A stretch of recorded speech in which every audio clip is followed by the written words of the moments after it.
जना अध्यक्ष मिले हैं, किस तरीके से काम होगा आगे और संगठन को दोनों में सामंजस्य किस तरीके से बैठा मैं सबसे पहले तो हमारे जो नए अध्यक्ष बने हैं श्री इंद्रजीत सिंह जी, उनको मुबारकबाद देना चाहता हूं और मैं धन्यवाद करना चाहता हूं हाईकमान का और स्पेशली माननीय मुख्यमंत्री मोदी जी का और हमारे प्रदेश अध्यक्ष विनय कुमार जी का, जिन्होंने हमें ये एक जुझारू और एक मेहनती अध्यक्ष दिया है और हम उम्मीद रखते हैं कि हम सब साथ होकर काम करेंगे, मिलजुल के काम करेंगे, क्योंकि अभी कुछ टाइम से जैसे कि आप सभी को मालूम है कि हमारी जो शहरी डीसीसी थी वो काफ़ी डिफंक्ट थी और यहाँ पे वो एक्टिविटीज़ हो नहीं रही थी जैसे कि होनी चाहिए थी और शिमला शहर से जो मैसेज जाना चाहिए था वो मैसेज जा नहीं पा रहा था। तो अब हम उम्मीद रखते हैं कि जो हमारे अध्यक्ष बने हैं और हम उनके साथ पूरा सहयोग करेंगे, पूरी सरकार उनके साथ सहयोग करेगी और जो शिमला शहर से एक कैपिटल होने के नाते जो मैसेज जाना चाहिए वो और उस तरीके से हर इशू पे जो डिबेट होनी चाहिए तो अब हम उस चीज़ में एक्टिव हो जाएंगे और हम उम्मीद करेंगे कि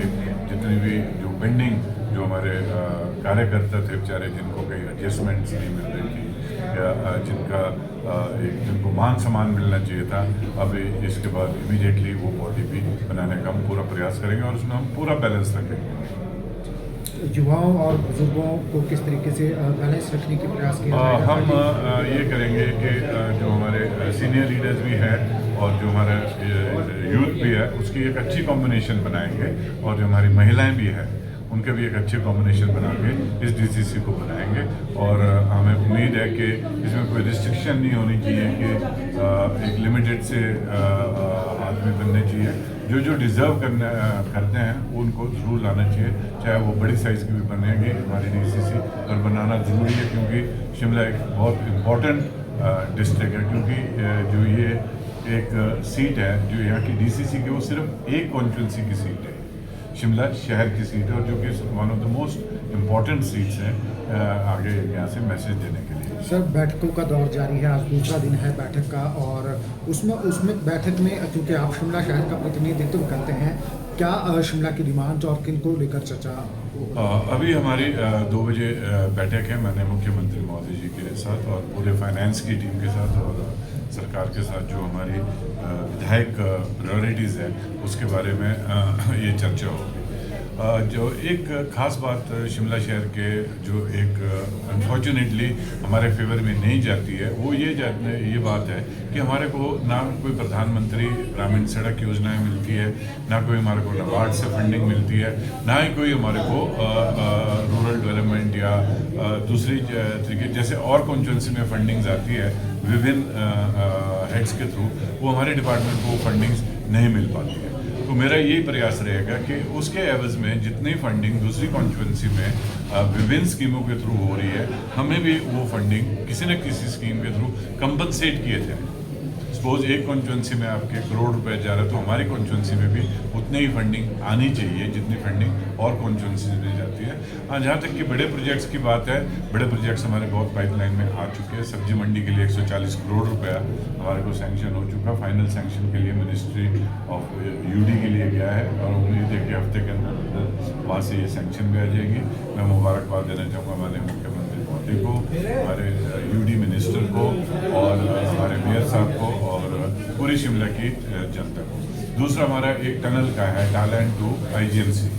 उसका हमारा प्रपोजल लगभग पूरा हो चुका है। उसमें भी हमारे को उम्मीद है कि मार्च इसी फाइनेंशियल ईयर के अंदर 100-150 करोड़ उसमें हमारे को आएगा ताकि हम उसको शीघ्र से शीघ्र उसका काम करें। जहाँ तक कि रोड्स की बात है, वाइडनिंग ऑफ रोड्स का जो फाइल फाइनली अब वहाँ निकल चुकी है और उस फाइल में जो फॉर्मेलिटीज़ थी एक्वायरिंग की और एक जिसे कहते हैं कंपनसेट करने की, वो फाइल भी लगभग हमारी अब फाइनल हो चुकी है। तो उसमें भी कार्य रोड वाइडनिंग के सर्कुलर रोड को वाइडनिंग का कार्य शीघ्र से शीघ्र शुरू हो जाएगा। तीसरा हमारा एक फ्लाईओवर है क्लीनी चौक से ऊपर टालैंड तक, तो और वहीं से टनल का हमारा प्रपोजल है उसका ब्लूप्रिंट आ गया, उसमें तो पैसा भी आया हुआ है, उसके टेंडर का प्रोसेस है, उस टेंडर का प्रोसेस को शीघ्र से शीघ्र किया जाएगा। उसमें FRA और दूसरी क्लियरेंसेस आ चुकी हैं। मैं इसलिए ये बात बोलना चाह रहा हूँ क्योंकि ये जो डिलेज हुई है ये सिर्फ कुछ फॉरेस्ट के कारण हुई है कि फॉरेस्ट से हमारे को जो परमिशन जाती है और उसमें टाइम लग रहा है वापस आने के लिए, और कुछ एक हमारे जैसे कि अभी हमारी रोप वे है 26-23 ऑफ रोड की वो रोप वे है, तो उसका जो फाइनल होना है वो मार्च के अंदर अंदर इसके टेंडर कमिटमेंट हो चुकी है कि मार्च के अंदर अंदर इसके टेंडर हो चुके हैं, उसके सारी फॉर्मेलिटीज़ पूरी हो चुकी है और मार्च में इसके टेंडर होकर इमीडिएटली इसमें काम शुरू होगा, जिसमें कि 13 स्टेशन है। और मुझे लगता है कि इस रोपवे के लगने से हमारे को ट्रैफिक में काफ़ी राहत मिलेगी, और क्योंकि एरियल जिसे कहते हैं ट्रैवलिंग से जहाँ जहाँ लोगों ने जाना है तो मैक्सिमम वो उसको केटर करते हैं। तो काफ़ी बड़े प्रोजेक्ट्स आ रहे हैं। पानी वालों के जो हमारे प्रोजेक्ट्स हैं, एक रिव्यू मीटिंग ली गई मैं उनके साथ, तो मुझे पूरी उम्मीद है कि 14-15 से 20 MLD तक का पानी हम इमीडिएटली इसी मंथ में पंपिंग करना शुरू करेंगे, और जो नेटवर्क डिस्ट्रीब्यूशन का है उसमें हम एक बारी और विचार करेंगे कि वो ज़रूरी है या उसको हम